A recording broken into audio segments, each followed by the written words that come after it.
క్రీస్తునందు ప్రియ దేవుని బిడ్డలందరికీ యేసుక్రీస్తు వారి అతి శ్రేష్టమైన నామములో వందనములు తెలియచేసుకుంటున్నాను. నేటి దిన ధ్యానాంశము యెషయా గ్రంథము 14వ అధ్యాయము 12 నుండి 15 వచనములు. తేజో నక్షత్రమా, వేకువ చుక్క, నీవెట్లు ఆకాశము నుండి పడితివి. జనములను పడగొట్టిన నీవు నేలమట్టుమ వరకు ఎట్లు నరకబడితివి. నేను ఆకాశమునకెక్కిపోయేదను, దేవుని నక్షత్రములకు పైగా నా సింహాసనమును హెచ్చింతును. ఉత్తర దిక్కుననున్న సభాపర్వతము మీద కూర్చుందును, మేఘమండలము మీదికెక్కుదును, మహోన్నతునితో నన్ను సమానునిగా చేసుకొందును అని నీవు మనస్సులో అనుకుంటివి కదా. నీవు పాతాళమునకు, నరకములో ఒక మూలకు త్రోయబడితివే. ప్రియులారా, అతిశయము ఏమి చేస్తుందిలే? మనకు ఉన్న వాటిని బట్టి హుందగా ప్రవర్తించడము, సంతోషముతో ఉప్పొంగడము తప్పేమవుతుందిలే అని ఆలోచిస్తూ ఉంటాము. సాతాను దేవుని సన్నిధిలో మహిమాన్వితమైన స్థలములో నివసించే అవకాశము కలిగిన దేవదూత.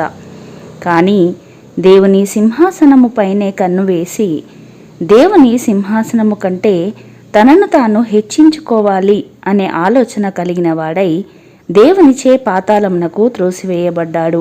అతిశయము ఆకాశ మండలములో తేజో నక్షత్రము వలె ప్రకాశించవలసిన సాతానుని మన కాళ్ళ క్రింద చితక తొక్కించబడేటువంటి వ్యక్తిగా మార్చివేసింది. అంతేకాకుండా పాతాళములోనికి నెట్టివేసింది.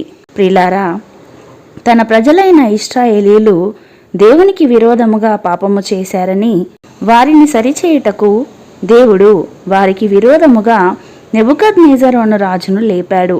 తత్ఫలితముగా రాజైన నెబుకద్నెజరు అనేక రాజ్యాలను జయించి మహాపట్టణమైన బబులోనును తనకు ఏర్పాటు చేసుకొని అక్కడ నివసిస్తున్నాడు. అయితే అంత మాత్రము చేత అతను అతిశయించకూడదని, ఒకవేళ అతిశయించిన ఎడల, గర్వించిన ఎడల రాజైన నెబుకద్నెజరు పశువు వలె గడ్డి మేసే స్థితికి వస్తాడు. దేవుడు తన సేవకుడైన దానియేలు ద్వారా ఆ విషయము తెలియచేశాడు. అయితే ఒకానొక సమయమున రాజైన నెబుకద్నెజరు మహాపట్టణమైన బబులోనును నా బలాధికారమును, నా ప్రభావ ఘనతను కనపరచుటకై నా రాజధాని నగరముగా నేను కట్టించినది కాదా అని మనసులో అనుకొనగానే అతను పశువు మనసు గలవాడై అరణ్యములో గడ్డి తినవలసి వచ్చెను. ప్రియులారా, వీరు ఇరువురే కాదు, పరిశుద్ధ గ్రంథంలో అనేకమైన మనుషులను, రాజులను ఈ విధముగా మనము చూస్తాము. వారు అతిశయించినది చిన్న చిన్న విషయాలలోనే అయి ఉండవచ్చు, కానీ వారు తాము కలిగి ఉన్న స్థితిని బట్టి దేవునిని స్తుతించక, మహిమపరచక, దేవునిని జ్ఞాపకము చేసుకొనకుండా అతిశయించారు. కాబట్టి వారు అట్టి శిక్షను పొందుకున్నారు.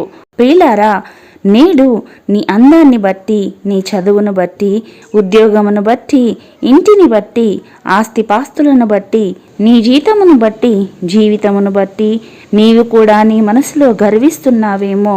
పైకి దీనత్వము గల వ్యక్తిగా జీవించినప్పటికీ కూడా నీ హృదయంలో అహంభావము, గర్వము, అతిశయము అనేది ఉన్నదేమో. జాగ్రత్త.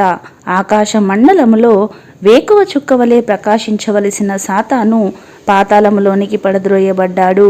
రాజైన నెబుకద్నెజరు పశువు వలె గడ్డి తిన్నాడు. ఒకవేళ నీవు కూడా నీ మనసులో ఇలానే గర్విస్తున్నావేమో, ఇలానే అతిశయిస్తున్నావేమో. జాగ్రత్త. ఈ లోకములోనికి నీవు ఒంటరిగా వచ్చావు. ఈ భూమి, ఆకాశము, నీ కుటుంబము, నీ ధనము, నీ చదువు, ఉద్యోగము, ఇలా నీవు కలిగి ఉన్న ప్రతిదీ కూడా దేవుడు నీకు అనుగ్రహించినదే. అంతే తప్ప నీవంటూ సాధించినది, నీ స్వశక్తితో పొందుకున్నది ఏదీ లేదు. కాబట్టి ఒక్కసారి ఇలాంటి వారి జీవితము చూసైనా మార్పు చెందుదాము. దేవుడు తన మహాకృప చొప్పున నీ మీద కనికరపడి నీవు నేడు కలిగి ఉన్న స్థితికి తీసుకొని వస్తే, నీ అహంకారముతో, గర్వముతో దానిని చేజార్చుకొనకుండా జాగ్రత్త పడు. అట్టి కృప, జ్ఞానము, వివేచన దేవుడు మనలకందరికీ అనుగ్రహించునుగాక. ఆమెన్. ప్రార్థించుకుందాము. కృపామయుడా, పరిశుద్ధుడా, పరలోకమందు ఆసీనుడై ఉన్నవాడా, మీ ఘనమైన నామమును బట్టి తండ్రి మీకు వందనాలు. నాశనమునకు ముందు గర్వము నడుచును అని వాక్యము సెలవిస్తుండగా ప్రభువా, మీ బిడ్డలుగా మీరు ఏర్పరచుకొనిన వారమైన మేము గర్వమును అతిశయమును కలిగి ఉండక దీన వస్త్రమును ధరించుకొనిన వారమై మేమెట్టి స్థితిలో ఉన్నా మిమ్ములను మహిమపరిచి గణపరిచే బిడ్డలుగా ఉండుటకు మీ జ్ఞానము చేత మమ్మలను నింపుమని యేసయ్య పరిశుద్ధ నామములో ప్రార్థించి వేడుకొనుచున్నాము పరమ తండ్రి. ఆమెన్.